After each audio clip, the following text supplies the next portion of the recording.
Bienvenue sur le plateau de l'Humanité. Bienvenue. Ça nous fait très plaisir de vous accueillir ici. Bienvenue, installez-vous. Est-ce que vous êtes bien installé? Le canapé est confortable, je crois. C'est pas mal. Il est bien. On dirait C'est comme pas un mal. nuage, mais plus dur quand même. Est-ce que vous pouvez peut-être vous échanger de place, me dit la régie? Okay. Oui. J'imagine c'est pour les caméras qui ont été. On est déjà par accord. Voilà, mais vous inquiétez Vas-y, pas. on suit. Tout va bien. Merci beaucoup. Plan et tout. Ouais. T'as déjà bu dedans? Donc bienvenue à toutes les deux. Alors je vais te faire une toute petite présentation très rapide et puis après on entrera dans le vif du sujet. Sandrine Deloffre, vous êtes toutes les deux illustratrices et dessinatrices de BD. On se demandait d'ailleurs c'est quoi la différence entre illustratrice et dessinatrice? C'est quoi la différence? Je pense qu'il y en a Il y en a pas. pas. Il y en a Je pense pas. qu'il y en a Voilà, pas. moi j'ai inventé un T'as inventé une différence. Écoute, c'est-à-dire tenté. Moi j'y ai cru en Mais tout non, cas. on veut bien c'est bien savoir essayé. si tu as. Non, mais moi je me disais, genre, si tu réalises une illustration, par exemple pour une affiche ou pour un livre illustré, c'est-à-dire une image unique, c'est Ouais. un travail d'illustratrice, alors que pour la BD, j'ai l'impression qu'on dit plutôt dessinatrice. Mais je l'ai complètement piffé, hein, ce truc, à partir de... Ouais, je pense que c'est assez flou en fait. Les bords sont un peu flous sur ça, donc en vrai, t'as ni faux ni. Ouais, il y en a pas qui fait Mais t'as quand même stylé, plus je faux, pense que ouais. c'est T'as quand même plutôt dans le coup, quoi. Quand même un peu Insupportable, ça y est, elle est insupportable. Donc Sandrine Deloffre, tu as récemment sorti La Révolte sans précédent avec Guillaume Meurice, c'est le dernier truc un peu d'actu, voilà, que Benjamin montre à la caméra. Mais je crois aussi, on a aussi, il me semble, des images pour montrer tout ça. Tu as aussi écrit plein d'autres choses, dessiné plein d'autres choses. Sandrine et Philus contre la maltraitance animale en 2022, Contes et légendes en 2021. On va revenir sur toutes ces œuvres et sur tous les combats. Radium Girls en 2020, Anna et l'Entremonde en 2022 avec Marc Dubuisson, donc il y a 3 tomes parus et le 4e qui sort en 2026, il me semble. Exactement. Et tu as commencé par le vrai sexe de la vraie vie, on reviendra aussi là-dessus parce que ça nous intéressait pas mal. Voilà. Alors qu'il y a Anna et l'Entremonde que vous voyez aussi sur votre écran à ma droite. Voilà. Quelques petites planches qui étaient dispo sur le site de l'éditeur. Alors on vous voit aussi beaucoup sur les réseaux sociaux, vous faites pas mal de strips, donc comment définir strip? J'ai même pas pensé à définir. Des petites cases qui se suivent, qui sont plutôt destinées à Internet globalement. Oui. Voilà. Ou pour la presse aussi, Ouais. on Oui, peut pour la trouver des presse, c'est strips vrai. de 3-4 pages. À la base, ça vient de cases. là en fait. Ouais. Ok, ouais, ça vient de la presse et j'étais même pas au courant, vraiment. Quel journaliste en carton. Si tu as par exemple fait Taxer les riches, on en reparlera aussi avec Oxfam notamment, et vous collaborez avec Matin Quel Journal, tu collabores avec Matin Quel Journal pour Sandrine. Voilà, on va aussi un petit peu en fin d'émission parler d'Angoulême, parce que l'Humanité a sorti une enquête il y a un mois à peu près. C'était une enquête réalisée par Lucie Servin, une enquête une grande enquête avec beaucoup de témoignages. Alors on en reparlera, mais je voudrais déjà un petit résumé rapide. On parle du partenariat controversé avec Quick, du virage commercial du festival sur le modèle d'un salon, de la dérive népotiste, notamment pour la nomination des jurys, du management toxique et des méthodes brutales des ressources humaines, et enfin du licenciement d'une femme qui a signalé un viol dont elle était victime lors du festival de 2024. Donc voilà, c'est tout un tas de choses. On reviendra un petit peu en fin d'émission, mais voilà, on voulait quand même un peu poser les bases. Voilà, je pense que les présentations sont faites. Sophie, la première question? Oui, on voulait faire le lien avec la première partie qui était consacrée avec plein de guillemets aux petites mains du cinéma en amont des Césars qui ont lieu vendredi 28 février. Vous connaissez sûrement le collectif 50-50 qui pointe chaque année l'absence des femmes dans les catégories prestigieuses. Si j'ai vu que tu faisais partie du collectif BD Égalité qui a été créé, je crois, en 2016. Initié encore avant par Lisa Mandel et Jules Marot notamment. Oui. Est-ce que l'une et l'autre, dans vos parcours respectifs, vous avez été confrontés au sexisme, aux représentations sexistes, et est-ce que ça a pu vous entraver dans vos parcours? Globalement, on est tous dans la même sauce, en fait, déjà de base, donc on marine déjà tous là-dedans. En fait, la bande dessinée ne fait pas exception à notre société, de tous les mal-être de notre société. Personnellement, moi je sais pas pour toi, mais moi les BD que j'ai lus quand j'étais enfant, c'était de l'heroic fantasy avec des énormes seins, des très petites tailles. Moi, qui allaient combattre des dragons coyotes en culotte. les bidochons. Ah ouais, t'avais ça? Ouais. Little Kevin, ce genre de choses. Ah ouais. Pas tout moi, à fait les mêmes refs. Non. Non, pas les mêmes, ouais. Moi, elles allaient combattre des dragons en culotte, tu vois. Ouais, non. C'était un peu ça, avec vraiment le regard masculin, le fameux male gaze. Mais, Des exemples des exemples de BD que tu as pu lire quand tu étais jeune qui était ça? Ouais, par exemple. Bah, toutes les BD Soleil, Ouais. des éditions Soleil de l'époque. Donc, globalement, on peut faire un Oui. tir groupé sur Oui. ça. Et puis, mais j'étais une grande fan de Ouais. l'Enfest Mag, etc. Moi. Ouais, voilà, hein. On ne naît pas féministe, on le devient. C'est... voilà. Ça parlait de quoi? Ouais, c'était moi. Non, c'est pas vrai. Mais donc voilà, globalement, c'est l'impact, il est déjà immédiat. Après, je sais pas si la question va aussi sur l'impact qu'on a ressenti dans notre métier ou c'est Ça va sur la question des représentations, mais aussi sur la question de l'égalité. Est-ce que c'est plus difficile dans ce milieu qui était au départ très masculin, même si c'est en train de s'arranger quand même par rapport à l'époque des premières, des pionnières, des Florence Sestac, Bretéché, etc. Il y a beaucoup plus de femmes qui font de la BD, mais est-ce que c'est encore compliqué quand on est une femme de s'imposer dans ce milieu qui reste encore masculin? Dans le milieu, moi, j'ai pas eu trop de retours négatifs sur mon genre ou quoi. C'est plus, vu qu'on est toutes les deux issues un peu d'Internet, c'est plus là que... moi, j'ai commencé direct, je faisais de l'humour sur Internet et du coup, c'était assez mal vu. Enfin, pas mal vu, mais... L'irrévérence, c'est compliqué à gérer quand t'es toléré. Puis, et je faisais de l'humour et j'avais une espèce de personnage très sûr d'elle, etc. Complètement faux. Et du coup, ça agaçait pas mal de gens sur Internet. Et les remarques que je me prenais, c'était plus les femmes et l'humour et ce genre de choses, quoi. Et ça me dérangeait pas parce qu'après, je récupérais leurs insultes et j'en faisais des illustrations. Et après, j'en faisais des produits dérivés. Donc, c'est pour ça qu'on me laissait tranquille. Une belle source d'inspiration. Oui, c'est ça. Mais du coup, ils se sont mis sans fin. d'accord pour arrêter de m'insulter là et j'ai plus rien. Enfin, c'est longtemps que j'ai pas sorti un bon mug. C'est un peu décevant, quoi. Mais et puis ouais, pour le reste, c'est vrai que moi personnellement, en fait, dans le monde de la bande dessinée, j'ai très vite été encartée militante, etc. Et avec grande joie et grand plaisir. Mais forcément, en fait, c'est quelque chose qui infuse et qui passe en souterrain et qui devient plus aussi palpable qu'avant. Les femmes, en fait, elles étaient déjà là dans le monde de la bande dessinée, mais elles étaient très souvent au poste de coloriste. Et donc, alors déjà, les coloristes même de nos jours sont très peu mis en avant, etc. Donc, il ne faut pas imaginer en plus si c'est les petites mains, en fait. C'est comme toujours, on en revient à ça. Et après, on voit les choses les plus importantes, hein, dans le sens où les grands prix, c'est les fauves... Non, c'est les grands prix... il y avait, je sais pas, en combien, genre en 50 grands prix, il y avait 4 femmes. Enfin, de toute façon, il y a juste à voir ce qui est en face de nous. Donc forcément, ça infuse dans tout le reste de notre position à défendre, à combattre en continu pour avoir les mêmes droits, les mêmes clauses, les mêmes contrats, les mêmes accès, et qu'on ne nous parque pas à... Vous faites vos trucs de femmes, vos trucs de Déjà, on disait féminisme. girly au début. Voilà. Il suffisait qu'une femme fasse une BD Girly. soi-disant adressée aux femmes pour être taxée de faire une bande Maintenant, dessinée girly, etc. Et c'est bien d'avoir ça, mais il ne faut pas que ça devienne un précaré complètement étanche. En fait, à l'heure actuelle, on nous dit « Ah, mais fais des portraits de femmes. Ah, c'est super, mais moi aussi, je veux faire de la SF. Mais je veux faire de la SF. » Mais il y a ce qu'on appelle les gatekeepers de l'enfer qui vont avec. Les gatekeepers, c'est les gardiens de porte qui disent « Ah ouais ? T'as lu Herbert ?» Donc voilà. Il y a des levées de boucliers, même, comme tu disais, les femmes sont nommées au Grand Prix, ça devient de plus en plus fréquent, mais du coup, à chaque fois, on voit des petites levées de boucliers. Ça, c'est l'effet MeToo, hein, c'est pas pour leur talent qu'elles sont là, c'est parce qu'on force là-dessus et qu'on veut de la parité partout, alors que elles ont du talent et qu'elles méritent d'être là, quoi. Enfin, c'est logique, mais il y a souvent... dans la presse spécialisée BD, souvent, elles sont là parce qu'on les a mises là. En fait, c'est piégé partout. Ouais. Mais de toute façon, quitte t'as tort, face t'as tort, mais c'est pas grave. On adore prouver aux gens qui, eux, ont tort. Donc, c'est pas un problème. Ils ont souvent tort, en plus. Oui, ils ont tout le temps. Les gens.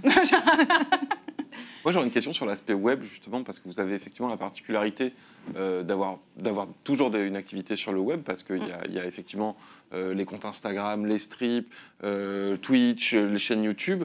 Et même toi, si tu étais chroniqueuse sur Internet avant, tu faisais des dessins sur Internet, notamment chez Mademoiselle, et c'est ce qui a donné ensuite le vrai sexe de la vraie vie.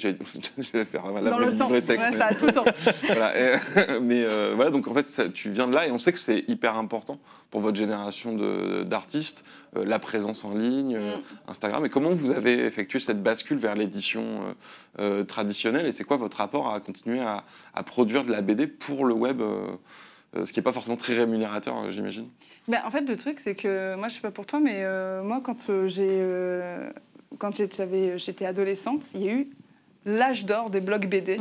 C'était incroyable parce que là, en fait, il y avait un autre chemin qui amenait à potentiellement se faire connaître, et après l'édition papier, parce que ça a toujours été le Graal, l'édition papier.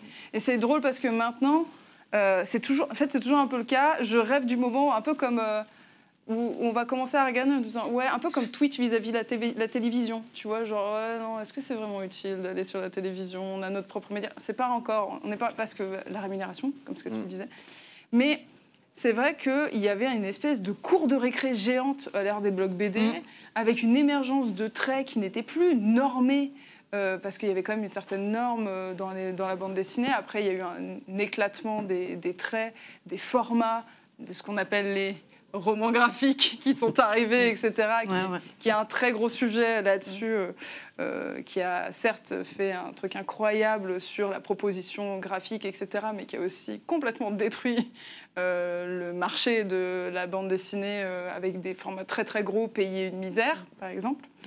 Mais donc voilà, en fait, moi personnellement, je suis issue du web, j'ai fait mon petit blog comme tous les autres.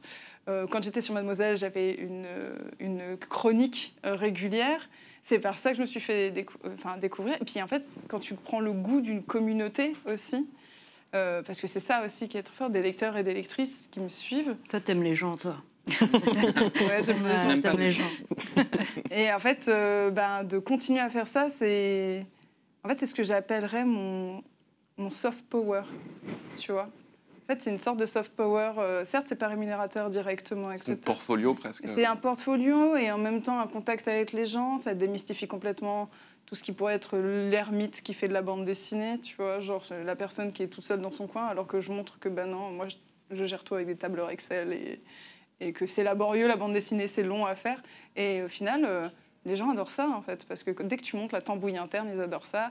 Et en fait, c'est parce que ça m'amuse, hein. Sinon, si ça ne m'amusait pas, j'arrêterais de le faire, parce que c'est tellement long et chronophage, mais c'est génial. Et toi, Sandrine, du coup? Moi, c'est un peu pareil. Quand j'ai découvert les blogs BD, en fait, je lisais beaucoup de BD quand j'étais petite. Et ensuite, j'ai eu une grande période où j'en lisais plus trop. Et j'ai repris justement avec les blogs BD quand j'ai découvert qu'on pouvait faire d'autres choses avec la BD. Quand j'ai découvert Marc Dubuisson, par exemple, qui fait du dessin d'actualité avec des bonhommes bâtons. Ouais, je connais Marc Dubuisson. Tu connais un peu, ouais. C'est un petit jeune qui débute. Voilà, c'est celui avec qui tu as réalisé cette BD. Voilà. Ouais. La BD Anna et l'Entremonde. Ouais. Et quand il travaille tout seul, en fait, il fait du dessin de presse avec des bonhommes bâtons, avec un dessin très simple. Et c'est là, ça a explosé mon crâne et je me suis dit, mais on peut faire plein de choses avec la BD. Moi, je ne savais pas dessiner parce que j'ai pas beaucoup dessiné dans ma vie, mais j'avais quand même des choses à dire. Et du coup, je me suis lancée sur Internet justement parce qu'il y avait comme une grande exposition et puis un moyen de m'exprimer et de rejoindre cette petite bande-là qui avait des choses à dire aussi. Et je sais plus quelle était la question, mais en tout cas, elle était hyper intéressante. Ouais, comment t'es passé après sur le papier noble et de la vraie édition véridique? Du coup, quand j'ai commencé, je faisais de l'illustration et moi, je me voyais même pas faire une bande dessinée en entier toute seule, enfin dessiner une BD en entier toute seule. Là, j'en ai fait. Les premières, c'était pas des BD, c'était plus des livres d'illustration. Mais en tout cas, maintenant, j'ai 2 bandes dessinées. 3 même que j'ai dessiné seule, et c'est plus une éditrice qui m'a contactée qui s'appelle Clotilde, qui m'a dit c'était super tes petites illustrations, mais maintenant est-ce que tu te sentirais capable de faire de la BD? Et dans le doute j'ai dit oui, même si c'était faux, et c'est comme ça que je suis passée au papier, parce que moi aussi je trouve que c'est hyper important d'avoir un objet physique et de de laisser une trace, en fait, quelque part. Je pensais pas que j'allais faire des livres. Je pensais que j'allais rester sur Internet toute ma vie, mais en tout cas, je suis contente qu'ils existent maintenant. Mais en même temps, ce qui est intéressant dans le cas de Matin, quel journal qu'a mentionné Théo tout à l'heure, c'est qu'il y a un aller-retour entre Instagram et le papier, parce que c'est à la fois un petit journal sur Instagram et à la fois une collection maintenant chez Largo dans laquelle tu as publié Sandrine. Oui, il y a quelques séries qui sont sorties, les BD de Blanche Sabat aussi, qui a fait Mythe et Meuf, des choses sur une BD sur le plastique, sur plein de thèmes, soit sociaux, soit éco. Et du coup, Sandrine et Flibuste fait partie de cette collection-là. Il a fallu faire un travail d'adaptation entre la BD sur Instagram et le livre physique à la fin, parce qu'il y a quand même des contraintes sur Instagram, une limite de cases déjà, et puis le fait qu'on ne puisse pas tout dire et que ce soit un peu frustrant. Et ensuite, c'est devenu cet objet-là, qui est palpable. Oui. Ouais. Je fais juste une toute petite pause. Je remercie Maudie dans le chat qui nous a raid. Est-ce que vous connaissez Maudie? Oui. Voilà, Maudie, une streameuse lyonnaise aussi. Encore une. Vous êtes partout. C'est la mafia lyonnaise. La mafia lyonnaise. Donc merci à Maudie et bienvenue à tout le monde. Voilà, désolé. Salut. Salut l'équipe. L'équipe d'Internet. Sandrine, tu as un peu parlé de ton parcours. Tu as commencé finalement la bande dessinée assez tard, enfin en tout cas à faire ça de manière régulière, je crois, vers... Même commencer tout court. vers 30 ans. Oui, c'est ça. Ce qui est assez tard pour la plupart des auteurs-autrices de BD. Alors il y a quelques jalons dans ton parcours. Il y a eu les cartes de désaveu. C'est ça, ouais. Après, il y a eu Contes et légendes où tu détournais des contes et légendes, un autre livre sur le cinéma. Et puis ensuite, on arrive à un thème vraiment important pour toi, qui est celui de la maltraitance animale, que tu traites alors, à la fois dans La Révolte sans précédent, ce livre vraiment très amusant que tu as fait avec Guillaume Meurice, qui parle de la meute, un collectif d'animaux qui vont se révolter contre les humains. Et puis, en effet, dans Sandrine et Flibus, dont on vient de parler, qui est vraiment super, je trouve, parce que c'est vraiment, au fond, des mini-enquêtes. Il y a 4 pages de bande dessinée un peu drôle où tu te mets en scène avec Flibus, ton chien colocataire, ta muse, voilà. Et donc, vous allez discuter avec un vison d'élevage, avec un ours de cirque, avec Daisy, une vache laitière. Et puis, à côté, il y a des infos hyper précises sur les pourcentages d'animaux tués dans tel ou tel secteur, le pourcentage de personnes qui sont pour ou contre la corrida, enfin voilà, des choses comme ça. Comment t'es venue cette conscience de la maltraitance animale et comment tu en es venue à l'articuler avec ton travail de dessinatrice, autrice de BD? Moi, c'est un thème qui m'a toujours beaucoup intéressée, même si je n'avais pas encore trouvé de moyen d'en parler. J'y pensais beaucoup. C'est grâce à la BD du coup que j'ai commencé à en parler. Moi, je viens d'une famille où, par exemple, un repas sans viande, c'était pas un repas où tout était acquis, le fait, que ce soit la corrida, les œufs, le lait, la viande dans nos assiettes et tout. Jamais on remettait en question ces choses-là. Et c'est vraiment quand j'ai vécu seule, que j'ai commencé à vivre seule, que je me suis déconstruite, disons, sur le rapport qu'on avait aux animaux. Ça m'a beaucoup aidé d'adopter un chien aussi, parce que je me suis dit, même s'il a l'air hyper appétissant, je ne vais pas le manger en vrai. Pourquoi je mangerais d'autres animaux? Ça n'a aucun sens, quoi. Parce qu'on voit que les poules, les vaches, les cochons, c'est aussi joueur et sympathique qu'un chien. Donc vraiment, c'est vraiment en faisant une pause et en me posant la question, est-ce que c'est bien justifié tout ça? Tout le mal qu'on fait subir aux animaux, en fait, non, et on peut s'en passer hyper facilement.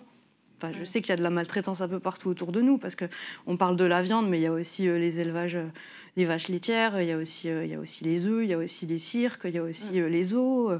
L'exploitation et la maltraitance, elles sont partout. Du coup, c'est assez dur de remettre ça en question quand on a vécu 35 ans, non, un peu moins quand même, 30 ans en se posant aucune question. Mais c'est grâce à Flibuste et grâce à cette bande dessinée Sandrine et Flibuste aussi que j'ai complètement déconstruit tout ça. Et maintenant, les animaux sont mes amis et je les aime. Et du coup, je suis raccord avec ça. Je les aime, du coup, je les mange pas et je les exploite pas non plus. Donc ça va mieux dans ma tête. Et puis, si on parle précisément de la révolte sans précédent, c'est une BD qui est hyper politique, puisque à la fois, en effet, il y a ce sujet des animaux qui se révoltent, mais au fond, c'est une fable sur le monde tel qu'on vit aujourd'hui, et sur le discours d'extrême droite qui gagne le débat public et qui est en train de grignoter les cerveaux. C'est ça. J'ai travaillé avec Guillaume Meurice du coup sur cette BD-là, qui était scénariste de l'album. Et en fait, on voulait parler de maltraitance animale à la base du projet. On s'est très vite entendu là-dessus, justement. On s'est vu 1 heure pour discuter de ce qu'on pourrait faire justement comme BD ensemble, après que notre éditrice nous ait présenté. Et on en est vite venu à la maltraitance animale. Mais du coup, comme... lui, il est issu du monde des médias. Moi, j'adore faire des blagues sur le monde d'Internet, etc. On a mis un petit peu toutes nos obsessions dans l'album en parallèle de ce thème de la maltraitance animale. Donc c'est pour ça que c'est assez... c'est woke. Voilà. Et moi, j'aimerais savoir justement comment vous abordez dans votre travail de BD en général vos engagements politiques, vos causes, y compris parce qu'effectivement, sur Internet, vous êtes militante, tu l'as dit, c'est-à-dire vous ouvrez votre gueule et vous dites des choses, vous faites des strips aussi ou des illustrations qui sont directement politiques, mais en bande dessinée, en fait, vous utilisez aussi l'humour, la poésie, la fantaisie, voilà, Anna, c'est de l'aventure, et tout. C'est quoi la place de vos engagements dans votre travail vraiment de bande dessinée? En fait, ça dépend comment, en fait, l'engagement, de toute façon, il est toujours en toile de fond. Quand tu as commencé à avoir cet éveil-là, tu ne peux pas le mettre en pause, c'est terminé, en fait. Là, tu dois faire avec un grand plaisir, d'ailleurs. Et donc, par exemple, pour les tomes d'avant, le vrai sexe de la vraie vie, clairement, c'était sous le prisme de la sexualité, mais c'est complètement transverse, en fait. La sexualité, c'est un truc qui infuse complètement, qui est aussi tabou comme omniprésent. Donc forcément, quand on parle de sexualité, on parle de politique aussi. Après, quand je suis passée sur Radium Girls, clairement, on parle d'ouvrières qui meurent du radium dans les années 20 aux États-Unis. Donc on est sur un crossover de militantisme. Alors là, on est vraiment sur le militantisme, sur la BD. En fait, il faut faire attention au militantisme, mais pas... Il faut faire très attention de ne pas mettre un vernis actuel sur des luttes d'antan. Mais de toute façon, quand tu le lis, ça fait très écho. Il y a 100 ans qui nous séparent et il y a tellement de choses qui sont encore connexes. Parlons par exemple du téflon, par exemple, le scandale du téflon, qui est très connexe au scandale du radium. Donc là, pour ça, effectivement, je pouvais y aller un peu tambour et fanfare. Mais pour Anna et l'Entremonde, là, c'est de la BD adulte, Radium Girl. Anna et l'Entremonde, ça commence à partir de 10 ans. C'est du tout public à partir de 10 ans. Donc, même si nous, on a un très grand plaisir de faire ce serait avec plaisir de faire des bédos et des BD. Des bédos. Monsieur Rieur. J'ai pas dit ça. Pas sur Twitch, pas sur Twitch. Des BD. Des BD. Ne clippez pas, je vous en supplie. Trop tard, faut surtout pas dire ça en plus. Donc, des BD de gauchos, genre de Béaba gaucho. En fait, c'est pas le propos. Là, on est sur de l'aventure, etc. Donc, là, ça se manifeste plus par des rôles modèles, on fait attention à ce qu'on montre, etc. Il y a toujours des textes de fond, en fait, dedans. En fait, au final, ça parle aussi de personnes qui se retrouvent catapultées dans un monde, mais qui veulent rentrer chez eux, mais qui ne peuvent pas. Ça parle aussi de genre, parce qu'il y a un personnage qui a un genre, mais en fait, dans un monde où les loups parlent, qu'est-ce qu'on s'en fout du genre? Et en fait, ça devient... C'est pas une BD PowerPoint encartée, mais c'est une trame de fond, en fait. Et c'est marrant parce que là où les adultes vont s'accrocher dessus très fort, les enfants, ça glisse. Parce que les enfants sont tellement plus intelligents que nous. Là-dessus, nous, si on avait... Ils sont en mode genre, ouais, un loup parle, un personnage transparent, il ou elle, on change de l'un à l'autre, on s'en fout. Et c'est ça qui est incroyable. Donc en fonction de l'histoire, on utilise différemment, mais elle est toujours soit en toile de fond, soit elle est plus en avant, soit elle est plus en arrière. Pour moi. Peut-être une dernière question, sinon on va vraiment être en retard, les techniciens vont faire grève. Ouais. Peut-être une dernière question avant qu'on accueille Léa. Mais comment, justement, l'une et l'autre, vous articulez forme et fond? C'est-à-dire que, par exemple, toi aussi, quand tu fais Radium Girls, qui est une BD d'inspiration historique. Tu choisis un trait qui n'est pas du tout réaliste, avec des couleurs hyper pastel, qui contrastent avec un propos quand même assez dur de ces ouvrières que le radium a rendu malades, puisqu'elle peignait des pendules avec la peinture au radium. Et toi, Sandrine, voilà, tu parles de cette révolte des animaux en faisant des animaux hyper mignons, même s'ils veulent faire tout péter, en vrai. Donc, comment vous travaillez l'une et l'autre cet équilibre-là entre forme et fond, entre le militantisme et le trait?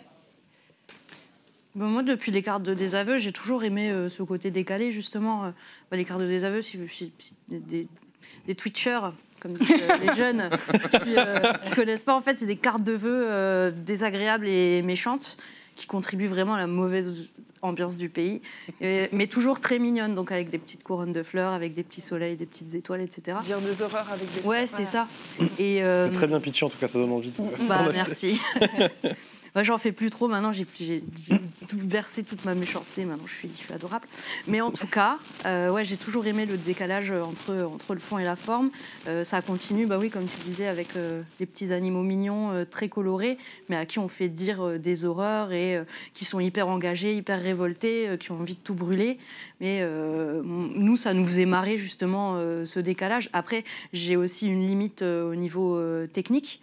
C'est-à-dire que comme je dessine pas depuis très longtemps, j'aurais pas pu faire un truc hyper dark, heroic fantasy par exemple.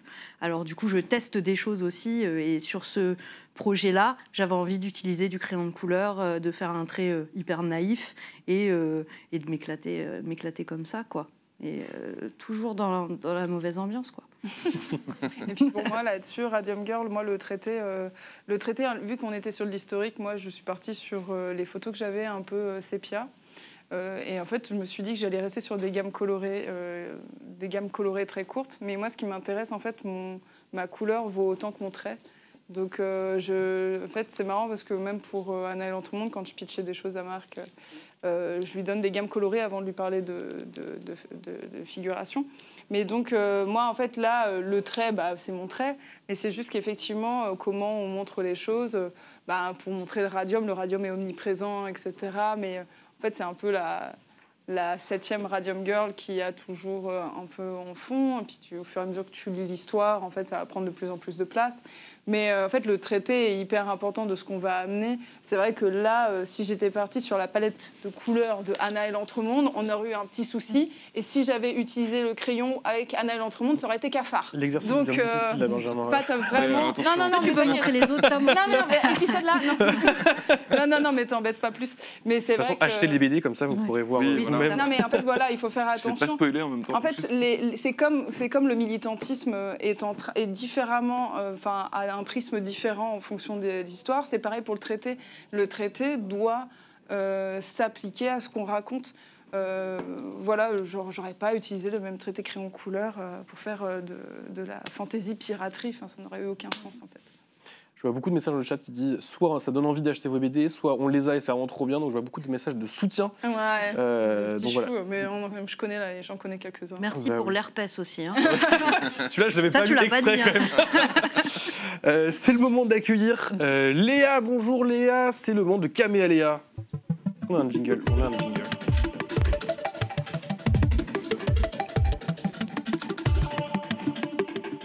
Salut tout le monde, coucou les otaku, j'espère que vous allez bien. Alors aujourd'hui, je vais pas vous faire de reco manga parce que je sais que vous les lisez pas. C'est pas grave, je vous en veux pas, vous inquiétez pas. Mais aujourd'hui, je suis là pour vous montrer mon emploi du temps et me plaindre en direct. Donc regardez, ça va s'afficher là. C'est en japonais, mais vous inquiétez pas, je vais vous traduire. Donc ça fait 1, 2, 3 heures de temps libre par semaine. Je dors que 2 heures les lundis. Et j'enquille à peu près 19 heures de boulot à la suite. Ah merde, c'est ma relance. Oh, Et non, vous vous êtes fait entourlouper, mes petits otakus, c'est faux. C'est pas moi, parce que moi, je fais qu'une petite chronique de 5 minutes dans Ça ira. Et pour le reste, je bosse à l'UMA, donc c'est plutôt tranquille. Ça, c'est l'agenda d'Hiroshi Shibashi, qui est l'auteur de Noura, le seigneur des yokai. Alors, comme les autres mangaka, il doit produire chaque semaine la suite de son histoire, un nouveau chapitre, pour qu'il soit publié dans les magazines japonais. Parce que, je ne sais pas si vous le savez, mais au Japon, chaque chapitre sont publiés dans les magazines spécialisés chaque semaine, et ensuite ils sont potentiellement, si ça fonctionne bien, édités sous la forme de bouquins que vous connaissez. Et pour Hiroshi Shibashi, l'industrie du manga le pousse à un rythme stakhanoviste qui l'épuise complètement. Donc, en gros, ça représente 25 à 30 pages de scénario par semaine. Moi, j'en suis toujours à 5 minutes dans une chronique mensuelle, donc ça va. Mais c'est pas le seul à se malmener pour vos œuvres préférées. Je pense notamment à l'auteur de One Piece, Eiichiro Oda, qui a fait quand même 2 séjours à l'hôpital psychiatrique pour surmenage. Et pendant plusieurs mois, il dessinait avec la vision trouble parce qu'il voulait pas se faire opérer des yeux et pas mettre un stop à son histoire. Du coup, quand même, petit message à Oda, fais attention à ta santé, parce qu'on ne voudrait pas que ça termine en karoshi. En carotte quoi? En karoshi, tu connais pas? Non, mon japonais n'est pas au point.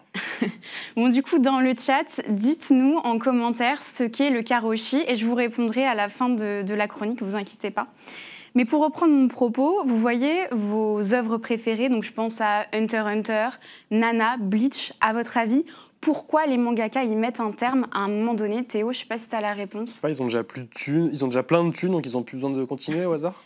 Alors non, c'est pas vraiment ça. C'est plutôt qu'en fait, ils sont épuisés au point d'en devenir malades parfois. Donc en fait, ce que je suis en train de vous dire, c'est qu'on a sacrifié la fin de Nana sur l'autel du productivisme. Et ce rythme intense, il fait partie même de l'ADN du manga.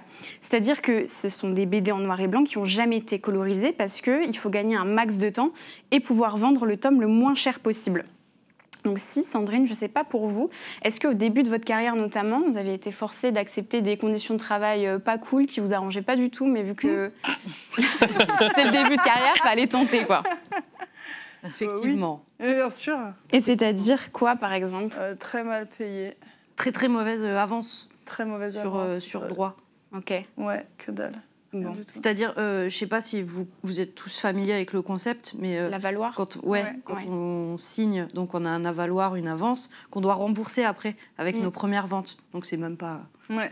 c'est pas une paye, quoi. C'est C'est c'est un juste prêt. une avance, quoi. C'est un prêt. Ouais. Et on a accepté des avances un peu... Oui, ils sont Et combien, ridicules. par exemple? 1500 balles pour 200 pages. Ah oui, d'accord. Ah, waouh. Voilà. Moi, j'ose même pas le dire. Et ce qui est drôle, C'est mon jardin secret. Moi, je le dis. En fait, je le dis parce que justement, beaucoup de tout jeunes auteurs vraiment se culpabilisent très fort. Souvent, il faut accepter ce genre de choses pour se rendre compte que on ne le veut plus jamais. Et surtout, il faut que la honte change de camp. Parce que, certes, nous, on accepte, mais que ça soit bien honteux que les personnes qui nous proposent 1500 balles pour 700 pages. Et ça Et représente avec quoi comme temps de travail pour toi? Bah, c'est un an. Bah ouais. C'est terrible. Donc après, tu fais d'autres jobs en même temps, etc. Mais au bout d'un moment, en fait, c'est ça la honte, c'est qu'il y ait des éditeurs qui se disent « c'est OK, je vais proposer ça à cette personne et j'ai tout à fait conscience qu'une bande dessinée, c'est impossible de la faire avec un travail à côté ou ce genre de choses. Ou si, cette bande dessinée va mettre 3 ans à sortir. Parce que 3 ans, parce que sinon, il faut que tu prennes un job à mi-temps, ce genre de choses. Au bout d'un moment, en fait, il faut prendre ses responsabilités. Certes, il faut qu'on ait conscience de la valeur de notre travail pour ne pas accepter des conditions horribles. Et en même temps, que toute cette industrie se fasse un état des lieux, se fasse une petite réunion avec eux-mêmes en se disant... Réunion de conscience. En fait, 1500 balles, c'est pas possible pour 200 pages. Parce qu'ils ont tout à fait conscience, parce qu'ils voient un nombre... Nous, on n'a que nous avec nos contrats, mais ils envoient un panel énorme. Et surtout, les budgets ne sont pas les mêmes pour tout le monde. Ouais. Et comme l'éditeur, certains éditeurs, du coup, ne font pas vraiment le travail de communication, il y a peu de ventes, souvent, et donc on touche 1000 ou 1500 €, et on n'est pas sûr de toucher d'autres droits par la suite. Il n'y aura pas assez de ventes. Il faut rembourser l'avance. Ouais, voilà, c'est ça. Donc on peut être payé 1500 € pour 1000 ou 1500 pour un an de travail, et puis c'est tout, quoi. Ouais. Après, on a le prestige. Non, je déconne. Okay. Bon, en tout cas, le message est passé aux maisons d'édition. Mais du coup, pour revenir au manga, ce productivisme de dingue, mais que vous avez vécu, donc c'est un peu propre au milieu quelque part. En fait, tout le monde en a conscience. Dans le milieu du manga, ça s'exporte un peu partout où les mangakas sont. Et même Hiroyuki Nakano, qui est rédac-chef du Weekly Shonen Jump, qui est un manga spécialisé sur la question, raconte qu'il est parfois obligé d'aller toquer à la porte des mangaka pour voir si tout est OK, s'ils sont toujours OK pour produire les pages dans les temps impartis. Donc attention, ça pourrait vous arriver. Méfiez-vous. Ne donnez pas votre adresse. Et à un moment, il avait même déclaré qu'après sa mort, il voudrait surtout pas se réincarner en mangaka. Donc en gros, le mec participe à entretenir le système, mais par contre, il veut vraiment pas en subir les conséquences. Ça, c'est plutôt malin de sa part. Et du coup, Théo, on en est où sur le karoshi? Qu'est-ce qu'on nous dit? Je t'avoue que le chat est plus choqué par ce que vous avez raconté toutes les deux. Je crois qu'ils ont assez vite passé le karoshi, donc mais vous allez être choqué par le karoshi, hein, vous inquiétez pas. Je vais vous expliquer, vous allez être choqué. En fait, ça veut dire mort par overdose de travail. Bon, moi, je risque pas du tout ce genre de truc, et je vous retrouve le mois prochain pour mes 5 minutes de travail. Bisous les otaku, salut. Merci. Repose-toi bien. Léa. Et en vrai, tu travailles beaucoup plus que ça. Ne te flagelle pas. Merci beaucoup à Léa. Alors, on a commencé un peu de parler des conditions de travail, de vos revenus, etc. Avant, on voulait quand même faire un petit point sur artiste-auteur. C'est quoi ce statut? Parce que je suis pas sûr que tout le monde dans le chat soit au courant. Donc, ce sont des créateurs et des créatrices de contenu. Ça regroupe écrivains, scénaristes, dessinateurs, photographes, traducteurs, vidéastes, sculpteurs, agraphistes et plein d'autres. Ça représentait à peu près en 2021 270 000 personnes, donc 40 000 dont c'était l'activité principale. Donc c'est 2021, les chiffres ont peut-être un petit peu bougé depuis. On regarde un petit extrait d'une vidéo de la Ligue des auteurs professionnels pour avoir un petit complément d'information. Nous, créateurs et créatrices d'œuvres, sommes unis par un même régime et une même activité. Créer des œuvres dans une gamme de métiers et de secteurs qui ont chacun leurs particularités. Mais nous ne sommes pas que nos œuvres. Nous sommes aussi des corps, des êtres de chair. Et nous avons besoin d'accéder à des droits élémentaires comme n'importe quel travailleur en France. Nous exerçons une activité qui s'inscrit dans l'économie de la culture. Voilà, l'extrait est coupé un peu vif, c'est de ma faute. Je vous invite à aller voir toute la vidéo qui dure 2 minutes 30, 3 minutes, et puis en fait toute la série aussi de la Ligue des auteurs professionnels qui explique plein de choses. Benjamin. Ouais, et si justement toi tu fais aussi beaucoup de vulgarisation sur ce statut, alors plutôt à l'adresse justement de tes collègues, confrères et consoeurs. Et on t'en remercie. Donc voilà, il y a ça aussi, c'est une activité militante presque syndicale. Bien sûr, tout à fait, mais je suis syndiquée. Et du coup sur le statut, moi je voulais, c'est bien parce que tu as déjà un peu expliqué le truc de l'avance sur droit et tout, justement pour les gens qui connaîtraient pas ce milieu-là, savoir comment sont payés en fait les gens qui font les BD que vous achetez, mais aussi en fait la musique et tout ça. Ce qu'il faut comprendre, c'est ça, c'est-à-dire que en fait vous n'êtes pas rémunéré en tant que travailleuse, vous êtes rémunéré sur en fait un patrimoine, on va dire sur des droits, c'est ça, les droits d'auteur en fait. C'est sur une propriété que vous avez sur votre œuvre et donc en réalité sur les ventes. C'est-à-dire que même en fait cette avance qui vous permet, qui est censée vous permettre de produire la BD, le travail, en réalité ce n'est qu'une avance, ce n'est pas un salaire du tout, et ça pose du coup beaucoup de problèmes, des problèmes de précarité, des problèmes de justement ce que vous avez décrit avant, de pas du tout être payé suffisamment pour produire l'œuvre qu'on veut, et ça a plein de conséquences, et que ça a des conséquences aussi sur, on se rend pas forcément compte de ça, mais du coup qui peut se permettre de faire des BD, d'écrire des livres, des choses comme ça, donc pour caricaturer soit des rentiers, soit des gros bourgeois, soit des gens qui acceptent d'être à des niveaux de précarité énormes en ayant des jobs alimentaires à côté, ou en vivant plus marginalement avec très peu de moyens. Enfin, voilà, en fait ça a un impact vraiment sur même les profils en fait des gens qui produisent des choses que vous lisez, et voilà, je sais pas ce que vous pensez de ce qui devrait être fait avec ce statut. Je précise qu'il y a un projet de loi, je ne sais pas si vous le connaissez, sur la continuité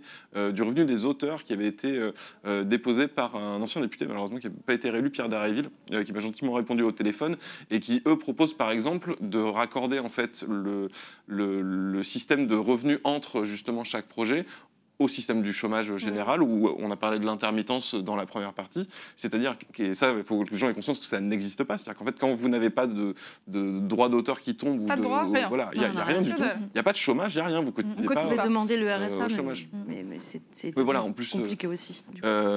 oui, voilà, enfin, en fait, il faut jouer sur d'autres choses, mais il n'y a pas le système qu'il y a sur les autres boulots. Et il y a un projet de loi qui, alors je ne vais pas rentrer dans le détail, mais en gros proposerait de jouer comme ça, c'est-à-dire pour tant de travail fait, de livres produits, etc. Enfin, il y a un système de quantification qui ouvrirait à des droits chômage comme sur n'importe quel travail et qui serait financé sur en fait, de la cotisation comme le chômage, mais qui serait financé notamment par une partie des cotisations augmentées sur les diffuseurs. Donc voilà, je ne sais pas ce que vous pensez de cette proposition et surtout ce que vous revendiqueriez comme changement pour ce statut qui est vraiment un statut d'une précarité hallucinante, quoi. D'accord. Voilà, déjà- délégué syndical. Déjà, en fait, au-delà de ça, alors j'avoue que là-dessus, sur la continuité, je ne vais pas aller dessus parce que je ne me suis pas assez renseignée pour le moment. Mais de toute façon, il y a eu le rapport Racine qui est sorti à l'année de BD 2020. Il est sorti avant, mais bon. Année BD 2020, souvenons-nous quand même que l'année BD 2020 a été allègrement taillée par un truc qui s'appelle le Covid. Donc, de toute façon, l'année BD 2020, elle est passée à la trappe. En même temps que le rapport Racine faisait un état des lieux de ce qu'était la précarité des auteurs à l'heure actuelle et proposait 23 propositions pour faire avancer les choses. Dedans, il y avait plein de choses qui étaient très diverses. Déjà, avoir des élections professionnelles. Il faut savoir aussi que le statut artiste-auteur est un statut complètement rapiécé, n'est pas véritablement un statut. On est rattaché au régime général, mais c'est vraiment un truc à emporte-pièce. Donc, on n'a pas de véritable visibilité. Enfin, on est là, mais on n'est pas là, en fait. Puis on est représenté par qui ? Par les éditeurs. Aïe. Il y a un problème de conflit d'intérêts assez flagrant. Je n'ai pas fait Sciences Po, mais je ne sais pas, c'est un peu marqué dessus. Donc il y a plein de choses. Il y a aussi, en fait, on milite beaucoup aussi pour, comme ce que tu disais, en fait, la continuité des revenus, ça pourrait aussi être mis en parallèle avec le contrat de commande, en fait, qui faisait que, parce que, en fait, il y a un truc très, très pernicieux avec l'avance. Donc l'avance, pour qu'on l'explique quand même pour les gens, l'avance, on nous l'enlève pas. Ça veut dire que si on n'a pas remboursé, l'avance, c'est une avance, mais elle ne va pas nous retirer l'argent qu'on nous a donné. Mais il y a un truc très pernicieux. Si on ne rembourse pas notre avance, c'est comme si on était payé pour notre commande. Si on gagne beaucoup, si on vend beaucoup de livres et que donc on commence à toucher des droits parce qu'on a remboursé notre avance, on est payé pour ce qu'on a fait. Mais à partir du moment où on a juste remboursé notre avance, on tombe à zéro. Quel est le seuil pour rembourser l'avance ? Alors, pour rembourser, ça dépend en fonction de l'avance qu'on a eue. Par exemple, moi, j'avais calculé pour Radium Girl, avec l'avance que j'avais eue et le pourcentage que j'avais eu, je devais sortir 11 000, je devais vendre 11 000 exemplaires. Il faut savoir qu'à l'heure actuelle, Moi, c'est en beaucoup. moyenne, c'est ça, il me semble. C'est en fait, c'est à peu près autour de ça, mais ça dépend en fonction de l'avance que tu as eue et le nombre de personnes qu'il y a sur le livre, etc. Parce que le camembert des pourcentages ne s'ouvre jamais. Et il se scinde en fonction du nombre de personnes qu'il y a. Par exemple, sur Anaëlle Entremont, on est 2 sur les 10% qu'on a. Donc, moi, j'ai pas 10%, j'ai 5% sur Anaëlle Entremont. Donc, à partir de ce moment-là, quand je sais plus ce que je voulais dire, mais bref, le contrat de commande, c'était pour dire, on vous paye pour la commande que vous êtes en train de faire, et après, vous percevez un pourcentage.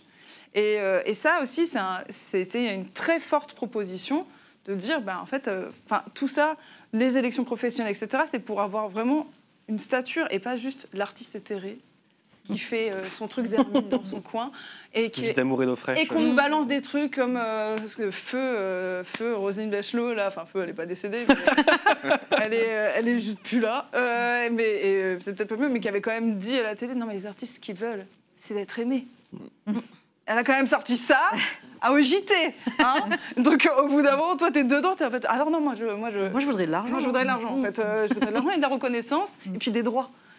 C'est ça qui nous intéresse. Être aimé, bon, soit. Mais donc voilà, c'est vrai que j'ai perdu la question. Mais je me permets de préciser du coup, que justement, par exemple, le projet de loi, effectivement, c'est une des propositions. D'ailleurs, elle est issue de la commission culture du PCF, mais en fait, il y en a d'autres. Elle est dans les tuyaux parlementaires, mais si j'ai bien compris, les tuyaux sont bouchés, mais c'est dedans. Mais par contre, il y a des réunions qui se font, il y a des choses qui s'organisent, et vous pouvez aller voir d'ailleurs sur Internet, c'est quoi le nom du site ? Mais il y a le lien qui est passé. Le le lien qui est passé. Ouais, vous il y a voyez, le lien. il y a des choses pour aller se renseigner, mais aussi s'organiser. Et en fait, il y a plein de discussions autour de ça. Et en fait, en réalité, l'état des choses, c'est que c'est une mobilisation en fait, Ouais. des gens de la culture et des artistes-auteurs tout particulièrement. Quoi. Il faut qu'on avance un peu parce qu'on est déjà en retard. On a encore quand même 2 gros sujets à aborder. Sophie. Il y a une notion. Non, c'était non. pas vous. Hein. Il y a une C'était Benjamin que notion j'accusais. importante, dont on a déjà un peu parlé, c'est celle de partage de la valeur entre les auteurs et les éditeurs. Tu parlais à l'instant du fameux camembert. Donc en effet, si le prix du livre c'est un camembert, le pourcentage que touche l'auteur, l'autrice de bande dessinée, c'est quoi? C'est autour de 10%? Alors, ça dépend. Parce qu'il y a Entre 8 et 12 selon Voilà. les éditeurs. Donc, par exemple, Ouais. par exemple, Radium Girls, ça coûte quoi? 22 euros. C'est 22 euros. 22 euros. Moi, j'ai 2 Du euros. coup, voilà. Alors, en fait, au début, j'avais 2,20 euros. Et encore, moi, je m'estime heureuse parce que plus le livre il est cher, plus ton pourcentage. Enfin, plus ton tarif est montre. Mais je veux vraiment faire juste un focus sur ça parce que, en fait, le monde de la bande dessinée, c'est aussi. En fait, le monde globalement du livre n'est pas totalement à l'image d'un monde de la bande dessinée.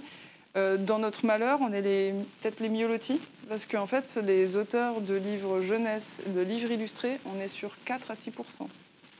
Donc ça aussi, je trouve que c'est important de le mentionner aussi, que dans notre malheur, il y a toujours... De toute façon, il y a toujours pire.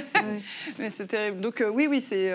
Et puis, en fait, après, au nombre de personnes qui sont dessus, s'il y a 3 auteurs, eh ben, on divise le pourcentage par 3.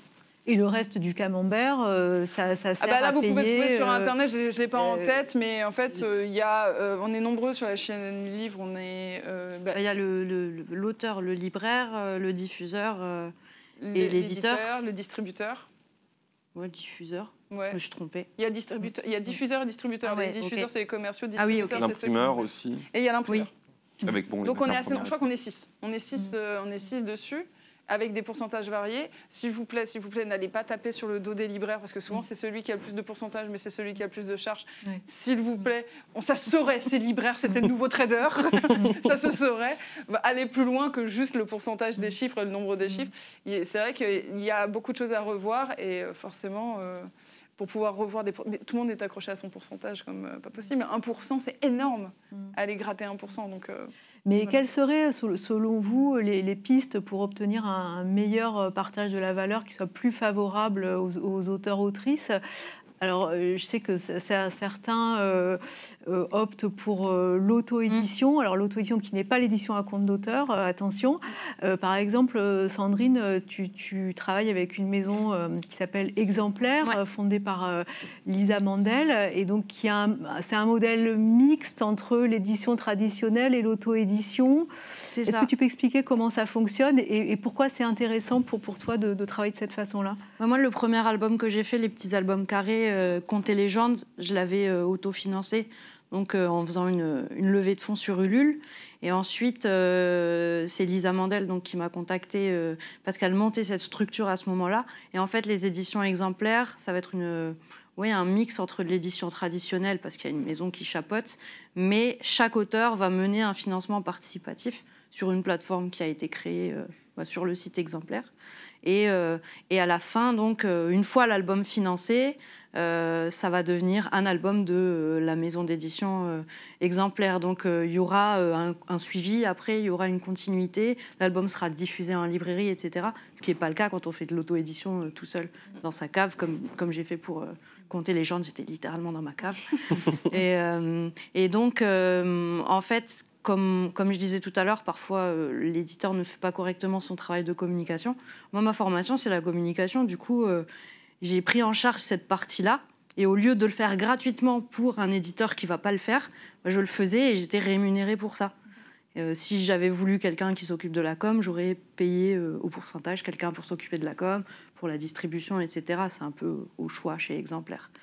Donc, c'est... une alternative, mais c'est pas une solution à tous les problèmes de l'édition, parce que une levée de fonds, en fait, c'est un mois de communication, c'est une grande campagne de com, et faut avoir le temps de créer des nouveaux contenus, faut avoir le temps juste d'amener notre communauté à venir financer, leur donner envie de financer notre projet, en avançant sur le projet en parallèle. Donc c'est vraiment un mois très intensif. Il faut être à l'aise en communication, il faut être à l'aise, il faut avoir le temps aussi, surtout. Moi j'avais un autre métier à côté à ce moment-là, donc je pouvais passer un mois à travailler dessus en parallèle, mais être quand même rémunérée à côté par mon autre emploi. Donc c'est pas une solution, quoi. Il faut avoir la communauté. Faut avoir la communauté, il faut avoir l'envie de communiquer et les capacités et le temps. On parlait en début d'émission du pavé dans la mare lancé par l'Humanité Magazine avec l'enquête de Lucie Servin. Et on vous en remercie. Est-ce que, selon vous, on est arrivé à la fin de ce modèle traditionnel du gros festival et est-ce qu'il y a des nouveaux modèles à inventer? Peut-être pour rappeler aux gens, on parle d'Angoulême. Pardon, du c'est vrai festival que je l'ai dit au d'Angoulême. début, mais si les gens nous rejoignent Au tout début, ouais. Bien sûr, voilà, pardon. si Oui. les gens nous rejoignent en cours de route, Oui. on parle bien donc, du festival d'Angoulême, excuse-moi.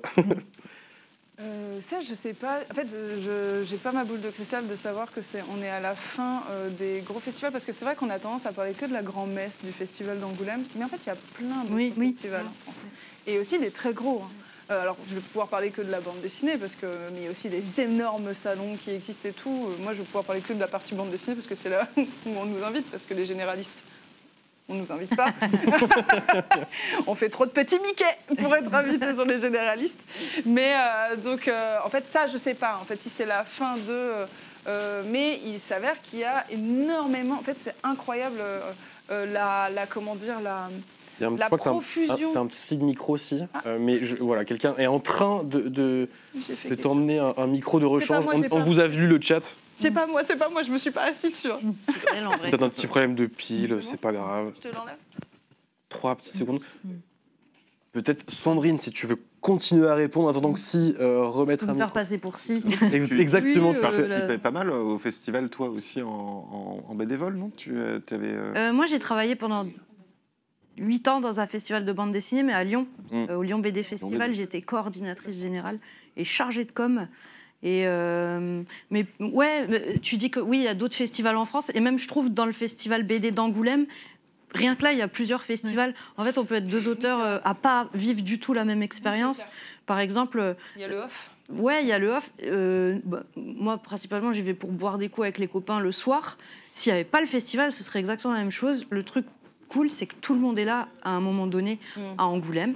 Et on n'est pas obligé de rentrer dans les grandes bulles où le pass est à 60 €, je crois, maintenant. Ouais, c'est énorme, pour les 4 ça a jours. pris 15 € de plus. On peut juste vivre le festival en allant dans les librairies, voir les auteurs en dédicace, en allant voir les expositions du off et passer un très bon moment quand même. Je pense qu'Angoulême, c'est pas fini, mais peut-être le côté salon. Pour moi, c'est pas vraiment un festival. C'est devenu un salon, Ouais. en fait. Ce qui se passe dans les grandes bulles, c'est des stands avec des éditeurs, des grandes mascottes. Alors c'est rigolo de poser avec Boule et Bill, mais du coup, ça fait vraiment salon et c'est pas la fiesta. La fiesta, ça se passe dans le off et ça se passe le soir. Ouais. Mais après, c'est vrai que moi, ce que je disais par rapport en fait, il y a plein de choses qui sont en train de se faire. Parce que je fais partie en fait d'un comité de subvention qui aide les festivals en fait, et je vois le maillage énorme qu'il y a en France. On lutte pour qu'il y ait aussi dans les dom-toms, mais il y a encore beaucoup de choses à faire dans les dom-toms. D'ailleurs, s'il vous plaît, si vous voulez organiser un festival dans les dom-toms, envoyez vos demandes de subvention, je vous en supplie. Mais en fait, il y a énormément de choses qui se font et on voit, c'est étonnant ça, avec un changement de génération, il y a beaucoup de choses qui se font. C'est incroyable sur l'inclusivité, sur le brassage en fait des auteurs et des autrices qui sont amenés. En fait, ça va juste, en fait, c'est tout simple. Hein, ça va de l'accessibilité en langue LSF à l'éco-cup, en faisant attention à ce qui est pour du régime alimentaire de tout le monde. En fait, ça a un vrai impact. Et aussi, grâce aux subventions, rendre, en fait, ne pas faire payer les enfants, par exemple, parce qu'il y a des festivals qui font payer les enfants, etc. Les enfants, les personnes demandeurs d'emploi, ce genre de choses. Enfin, ce genre de personnes, c'est pas des choses. Et voilà, le dérapage à la fin de l'émission. Non, mais voilà, en fait, il y a beaucoup de choses qui sont en train de se faire. Donc, effectivement, peut-être ce type de manifestation-là ça serait même pour le mieux, en fait. C'est tellement énorme, mais c'est comme si vous disiez... Il me semble que vous avez fait sur le festival de Cannes. Nous, c'est notre Cannes, en fait, ça. C'est la grand-messe. Donc forcément, ça cristallise tous les problèmes de notre profession. C'est évident, en fait. Donc voilà. Est-ce que ça va péricliter ? On verra. On verra. Merci beaucoup à tous les 4, à toutes les 2 évidemment d'être venus. Puis Merci beaucoup. à Benjamin et à plaisir, Sophie d'avoir animé avec moi. Allez, vas-y, casse tout. La révolte sans précédent. On vous invite évidemment à aller acheter les BD de Sandrine Deloffre et de Si qui sont très chouettes. Ça peut à mon avis donner des idées de cadeaux. Alors tu vas peut-être pas toutes les montrer, Benjamin. Moi, j'aime bien faire ça. J'aime bien faire ça finalement. Donc on vous invite évidemment à aller les acheter, à aller les lire, à les emprunter en bibliothèque. Enfin bref, allez les lire. Merci beaucoup à tout le monde. On va tous quitter le plateau en même temps. Enfin moi je me lève et je vais te rejoindre. Ah bah si, les recos, c'est vrai. J'ai oublié les recos, alors que c'est quand même le point fort de J'ai l'émission. oublié les recos aussi. Et bah écoute, Comment ça, si- t'as oublié les recos? pendant que tu réfléchis, peut-être on peut commencer par Sophie.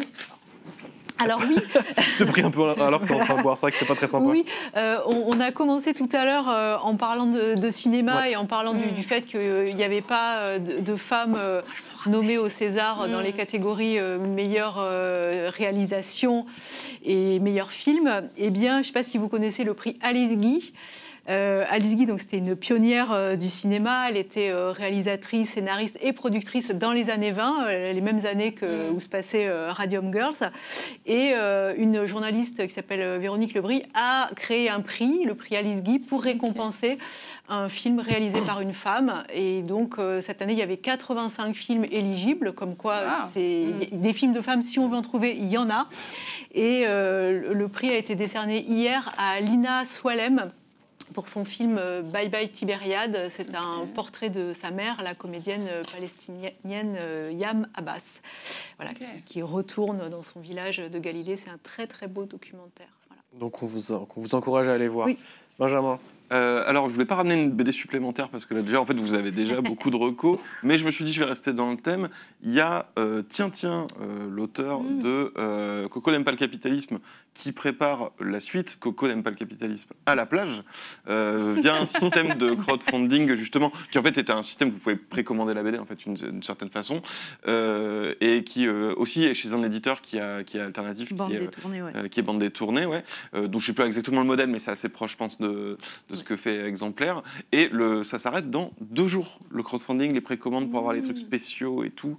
Donc voilà, je le place ici parce que là, c'est vraiment les dernières heures. Très bien. Est-ce que vous avez eu le temps de réfléchir à votre recommandation, Sandrine? Non, mais Non, mais Non, bah, attends, il y a pas déjà, il y a Radium Girl. Et deuxième reco, un spectacle que j'ai vu vendredi soir, c'est Délicate de Florence Mendez, qui tourne encore jusqu'au mois de mai 2025, je crois, qui est un super one-woman show. Florence Mendez est formidable. Et c'est une super personne par ailleurs. Et elle est très drôle aussi. Mais le spectacle, c'est pas seulement drôle, parce qu'elle parle de thèmes très sérieux, comme la maladie mentale, etc. Et de plein de sujets qui la touchent. Donc c'est comme un ascenseur émotionnel, mais en bien. Voilà. Ça donne J'ai vraiment envie adoré. d'aller voir, donc Ouais. ça, c'est très Ça bien. m'a fait penser au spectacle de Gatsby, Nanette. Où justement il y a une espèce d'ascenseur où tu ris, tu pleures, ensuite tu re-ris et tu pleures. Ouais. Voilà. Ouais, ouais. Voilà. Et vous avez le lien de la cagnotte Ulule dont parlait Berge dans le chat. Si, ta recommandation. Moi, en fait, c'est marrant parce que c'est une recommandation que je fais à tout le monde. Bon, à tout le monde parce que je trouve Buvez ça de incroyable. Oui, déjà, buvez de l'eau.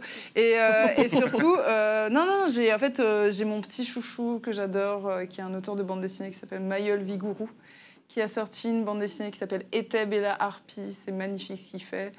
Et c'est chez Quintal Édition, c'est une toute petite maison d'édition, qui est d'ailleurs Quintal Édition, juste aussi, c'est incroyable. Ils font des tirages en risographie, donc c'est une méthode d'impression très belle, etc. Enfin, bref, je ne vais pas vous faire un topo sur la riso, mais et en fait, tout est plié à la main. Enfin, c'est incroyable, allez sur leur Instagram et tout. Donc vraiment, et soutenez les petites maisons indépendantes de ce type et soutenez les libraires indépendants, s'il vous plaît. Allez en librairie, achetez vos bandes dessinées parce qu'il y a un truc qui s'appelle le prix du livre encadré, c'est le même prix partout. Donc s'il vous plaît, allez en librairie. Très bien, merci pour la reco. Je vais terminer avec moi, je vais parler de toute autre chose qui n'a rien à voir. Je vais vous parler d'e-sport. Il y a la structure Solari qui a annoncé son équipe féminine de League of Legends la semaine dernière. Et depuis, ils subissent, la structure et les joueuses, une vague de harcèlement transphobe assez vénère, parce que 3 membres de l'équipe sont des personnes transgenres.